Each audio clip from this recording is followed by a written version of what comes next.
Hi friends, स्वागत है आपका अपने यूट्यूब चैनल लर्न स्किल्स पे। तो चलिए आज का अपना क्वेश्चन शुरू करते हैं। क्वेश्चन है, निम्नलिखित में से कौन सा जानवर सिंधु घाटी सभ्यता के लोगों द्वारा पालतू नहीं बनाया गया था? इनमें से कौन सा सही आंसर हो जाएगा?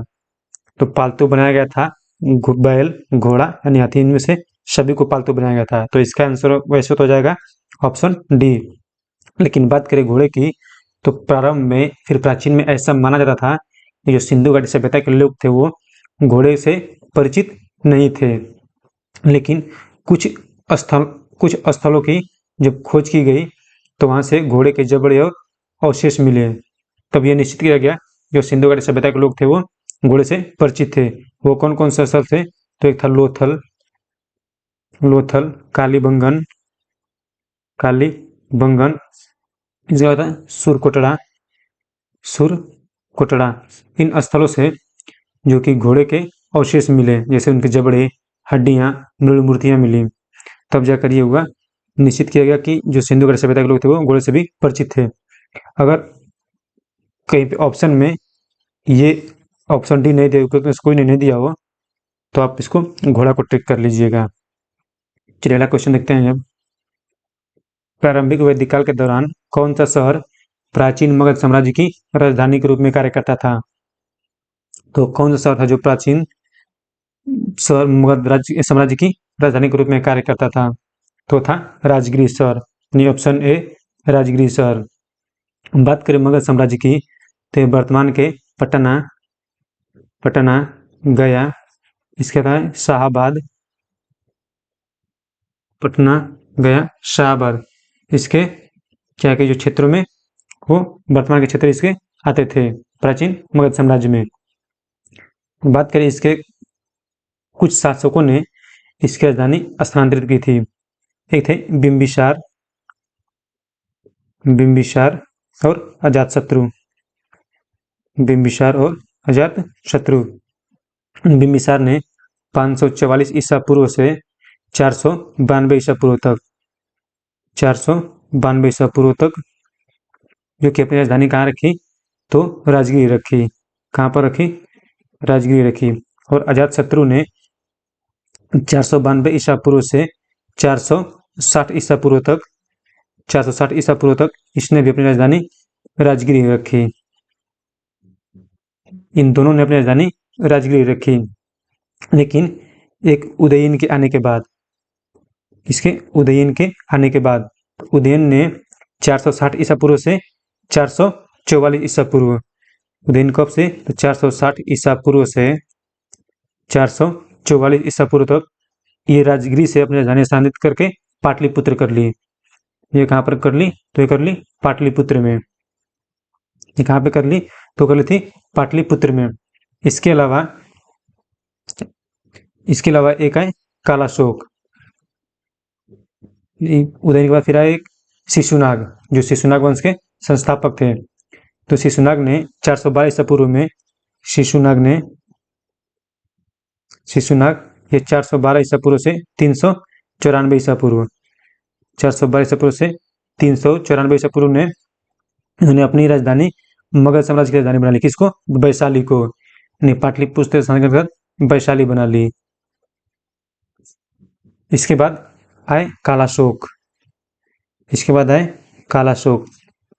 उन्होंने अपनी 394 ईसा पूर्व से 366 ईसा पूर्व तक इन्होंने वैशाली से स्थानांतरित करके पाटलिपुत्र कर ली। कहाँ पर ली? पाटलिपुत्र कर ली, जो कि यही राजधानी मौर्य साम्राज्य तक बनी रही। चलिए अगला क्वेश्चन देखते हैं। अब निम्नलिखित कथनों पर विचार कीजिए। फाहियान एक चीनी तीर्थयात्री था जो हर्षवर्धन के शासनकाल में आया था। तो फाहियान तो एक चीनी यात्री था जो किसके शासनकाल में आया था? तो चंद्रगुप्त द्वितीय के। ये किसके शासनकाल में आया था? तो चंद्रगुप्त द्वितीय के शासनकाल में आया था। तो हमारा गलत हो गया। फिर अगला है इसके बाद, हेनसांग एक चीनी बौद्ध भिक्षुक था जो चंद्रगुप्त के शासनकाल में भारत का दौरा किया था। तो किसके शासनकाल में भारत का दौरा किया था? तो हर्षवर्धन के शासनकाल में भारत का दौरा किया था। तो इसका हो जाएगा हर्षवर्धन। हर्षवर्धन। तो इसका सही आंसर हो जाएगा, यानी दोनों में कोई सही नहीं है, तो इसका आंसर हो जाएगा ऑप्शन डी, उपयुक्त में से कोई नहीं। चलिए बातें हैं अपने अगले क्वेश्चन की तरफ।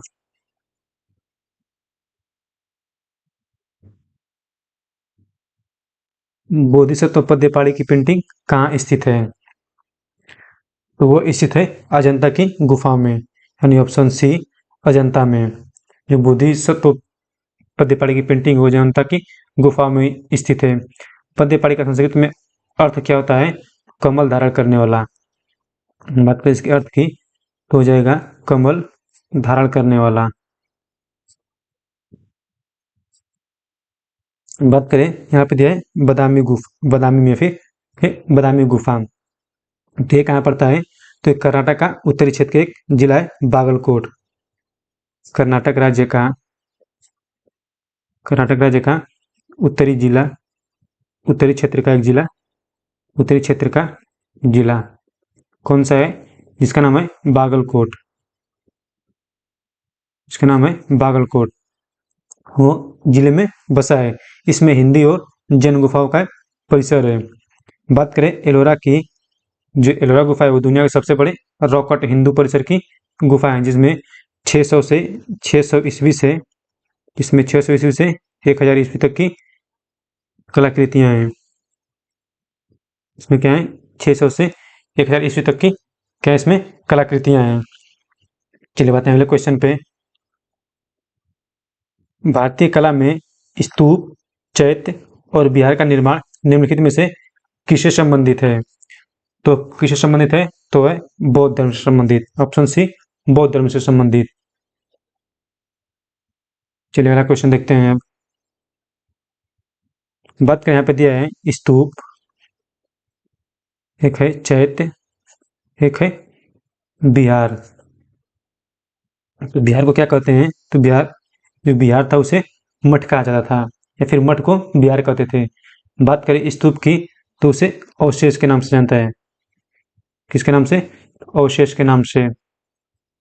बात करें चैत्य की तो चैत्य क्या था? प्रार्थना कक्ष। चैत्य क्या था? प्रार्थना कक्ष। चलिए अगला क्वेश्चन देखते हैं। अब मगध एवं अमग के मैदान निम्नलिखित में से किसके हिस्से हैं? जो मगध एवं अंग के मैदान है वो निम्नलिखित में किसके हिस्से हैं? तो मध्य गंगा के मैदान के हिस्से हैं, यानी ऑप्शन बी मध्य गंगा का मैदान। मध्य गंगा का मैदान कहाँ पर है? तो ये मध्य गंगा का मैदान पूर्वी उत्तर प्रदेश से, ये कहाँ पर है? पूर्वी उत्तर प्रदेश से, पूर्वी यूपी से पूरे बिहार तक, पूर्वी प्रदेश संपूर्ण बिहार तक ये स्थित है। बात करें इसकी औसत ऊंचाई की तो इसकी औसत ऊंचाई कितनी है? तो ये 50 से 100 मीटर। औसत से 50 से 100 मीटर। ये जो मध्य गंगा का मैदान है वो किसके लिए उपयुक्त माना जाता है? तो ये कृषि के लिए उपयुक्त माना जाता है। ये कृषि के लिए अच्छा माना जाता है, या फिर कृषि के लिए प्रसिद्ध है। चलिए अगला क्वेश्चन देखते हैं। कौटिल्य किस स्थान में राजनीति विज्ञान और अर्थशास्त्र के प्राध्यापक थे? तो इनमें से कौन सा वो स्थान है? तो है तक्षशिला। Option C Takshashila. अतः कौटिल्य को तो इन्हें चाणक्य के नाम से भी जाना जाता है। कौटिल्य को चाणक्य के नाम से भी जाना जाता है। ये क्या थे? तो ये प्रसिद्ध भारतीय अर्थशास्त्री थे। ये क्या थे? अर्थशास्त्री, दार्शनिक, राजनीतिक सलाहकार, राजनीतिक सलाहकार, राजनीतिक सलाहकार। ये जो है ये प्राचीन जो तक्षशिला विश्वविद्यालय था उसमें राजनीतिक विज्ञान और अर्थशास्त्र के क्या थे? ये प्राध्यापक थे। किसके? राजनीतिक विज्ञान और अर्थशास्त्र के ये प्राध्यापक थे। जो विश्व का सबसे पुराना विश्वविद्यालय में एक था और भारत में शिक्षा का भी केंद्र था। चलिए अगला क्वेश्चन देखते हैं। अब चीनी स्रोत के अनुसार श्रीलंका के शासक मेघवर्मन ने गया में बौद्ध मंदिर बनाने की अनुमति के लिए निम्नलिखित में से किस गुप्त के पास एक मिशनरी भेजा था? यानी कुछ गुप्त शासक के पास एक मिशनरी भेजा था, तो भेजा था समुद्रगुप्त के पास, यानी ऑप्शन सी समुद्रगुप्त के पास। समुद्रगुप्त की अनुमति के लिए बौद्ध मंदिर बनाने की अनुमति के लिए गुप्त शासक समुद्रगुप्त के पास एक अनुमति भेजा था। चलिए अगला क्वेश्चन देखते हैं अब। राजनीति की प्रारंभिक पुस्तक नीतिसार किसके द्वारा लिखी गई थी? तो वो लिखी गई थी कामनंदक के द्वारा, यानी कामनंदक के द्वारा, ऑप्शन बी कामनंदक के द्वारा। यह किस पर आधारित है? तो कौटिल्य के अर्थशास्त्र पर आधारित है। ये कौटिल्य के अर्थशास्त्र पर आधारित है। कौटिल्य के अर्थशास्त्र पर आधारित है।